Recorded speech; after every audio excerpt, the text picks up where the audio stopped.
Hey, welcome to vocabilities.com, aka Improve Your Voice. My name is Darren McStay, and today I'm doing a voice review of the actor Hugh Grant. No, I can't be bothered. Who made the stutter cool? Hugh Grant made the stutter cool back in the 90s. A lot of people on my channel come to me and they ask me how they can get over their stutter. I've made a video on it as well, and I'm going to be bringing more content too. And in fact, this Thursday, I'm going to be offering a video which is talking about how you perceive yourself and your stutter and your vocal issues, and how you can maybe start dealing with that psychologically as a way to not worry so much about what other people think. So when asked to do this video on Hugh Grant, I thought it's a great opportunity to share an actor's voice who actually has a stutter, and in fact has used his stutter throughout his career to make his career. In fact, his stutter has become part of his characteristics on screen, and he's made money literally from having a stutter. So stutters aren't all bad. If you do have that, maybe you can look at Hugh Grant and some of his earlier films and realise that,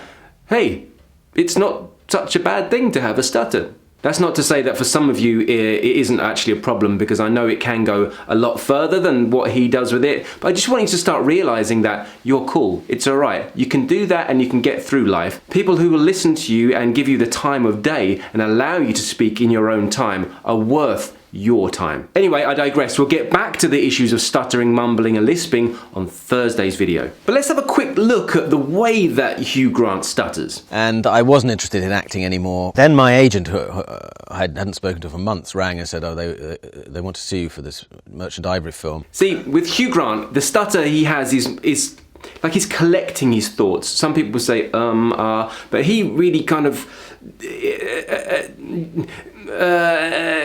almost vocalizes his thoughts. His thinking process is vocalized. So he's showing us that he hasn't found the words yet. And quite often I think some people that stutter may not know exactly what they're going to say, and they're stopping because they're thinking, and because they're self-considering, they're not really actively putting the words out there. Maybe sometimes that forward focus, as I've spoken about before, is going to be helpful in reducing that. But let's get back to Hugh Grant. I hadn't spoken to for months, rang and said, oh, they want to see you for this Merchant Ivory film. And I said, no, I can't be bothered. I think when Hugh Grant was younger, his stutter was a lot more pronounced and it was very clear cut, and now it sounds a bit more like a bumbling sort of way to fumble through to find words. However, it was quite a big thing in the 90s. If you look at some of his older films like Notting Hill, 4 Weddings and a Funeral, it's very clear, and it's not just the characters doing that. I think it's actually the actor. So what he does, he stutters to find words, and that's part of Hugh Grant's whole thing with his voice. He doesn't rest or pause or stop to find a word. He doesn't say very clearly. He doesn't accentuate the end of a word before he carries on. He stutters. He says the thing I want to say.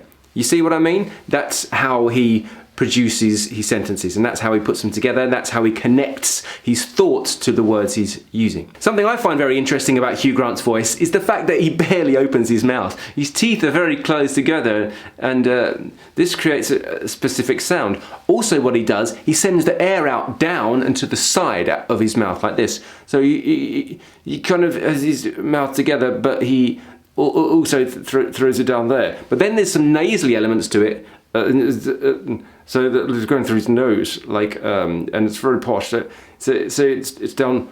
In England, we'd call that plum in mouth posh. So it's almost sounds like there's a big area. Oh, you've got something big in your mouth, but it's really small at the front, and it comes down there and up through the nose. Let's see what else he's doing to try and get his sound. And I said, no, I can't be bothered. And my brother, who's a banker and very bossy, who happened to be at home sick that day, I was living with him, said, don't be ridiculous. You've got to go. You need some money. I'm sick of paying for you. So he's keeping his mouth very tight, very closed, and he's kind of turning his lips down at the side, and there's some sound going up through the nose, and he's just kind of throwing the sound around like it's got a big plum in his mouth, and it's open on the inside but very closed on the outside, and it kind of comes out like that. I think psychologically he's his mouth being so closed and the way he's really kind of pulling back on words and the way he's using a stutter to guide us through his thought process as he's vocalizing indicates to me that he's not necessarily comfortable in speaking, and he might have some reason to be a bit nervous about it. Maybe this is why he was so perfect for a lot of the roles he's played, where it has been a character that's a bit nerdy or a little bit nervous and a little bit shy. And I think, you know, people get cast because they're able to play someone so well, and obviously the casting that he's had as an actor, I think he's fitting perfectly because he's naturally able to be that person. And I think he says himself a few times that he doesn't like doing acting very much because he's very scared of it, and I think that shows. Because I always try and find a reason not to do a job because acting scares me so much.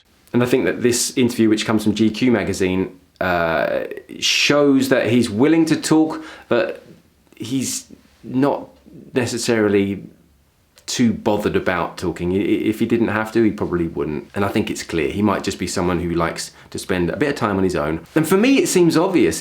For me, he's closing off, like, vocally, yet he knows he has to speak, so he's doing his best to just allow it to come out, and there it is, you know. I can't be bothered. Now, here's something else that Hugh Grant does. He pulls his chin in, like that. He's tucking away. What's that doing? That's changing the shape of his instrument. That's changing the sound he can make. And it's also kind of lowering the larynx a little bit and pulling his chin in like that. So if we put all the elements together, sort of allowing air to go through the nose, turning the mouth down, keeping the front tight, and then maybe sending the air there, and then pull the chin in, and some thoughtful stuttering, maybe we have something close to Hugh Grant. Now look, I'm not an impressionist and I had not spent a lot of time studying him. I'm just taking the things that I see and adding those elements together to see how close it does sound. And I'm interested, because of the voice being an instrument and our whole body, he's designed a certain way. His physiology is set up to sound, you know, the shape of his skull, the shape of his nose, the shape of his torso, the length of his neck, everything that goes into making his body the way it is has developed his sound somewhat. It gives him kind of a specific instrument. So like one person's got a trumpet, another person's got a guitar. So he's maybe using a trombone and he can change the shape of it.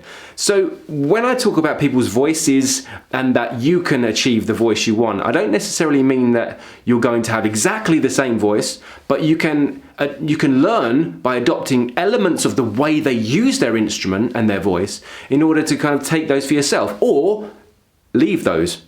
Or you can take away things by seeing what other people are doing, and that's what I'm doing with this series. It's just kind of breaking down and looking at those fundamental parts that kind of strike me as obvious and things we can use for ourselves or not. So different parts of that make up his accent, different part of that comes from his probably education background and his family and the people he's been around. So his body is one thing, his accent is another thing, his psychological thoughts on sharing himself with the world are another thing, and I think they combine to make Hugh Grant sound the way he does, and as it does with all of us. So thank you for watching. Hugh Grant was actually recommended by someone called Rebecca. So Rebecca, this video's for you. Thank you for the suggestion. I've got a few more suggestions that I've been given, which I will be coming to over the next couple of weeks. If anyone else would like me to take a look at someone's voice and maybe break it down a bit, then I'm happy to do that. Leave a comment down below and let me know what you thought of this video. This whole new series on reviewing people's voices is just a basic kind of tip of the iceberg step into looking at how people's voices are put together and how they use them, and how you can take elements from that to help yourself or to rid yourself of ways you're already speaking that you don't want to. So thanks for watching. My name is Darren McStay. This is vocabilities.com, aka Improve Your Voice, and I will be bringing more of these videos. So stay tuned. Don't forget to subscribe, hit the notifications bell so then you can see when the next one's coming up in case you've made a suggestion. Enjoy your week, enjoy your day. This has been Improve Your Voice. Thank you so much, and until the next time, look after your voice.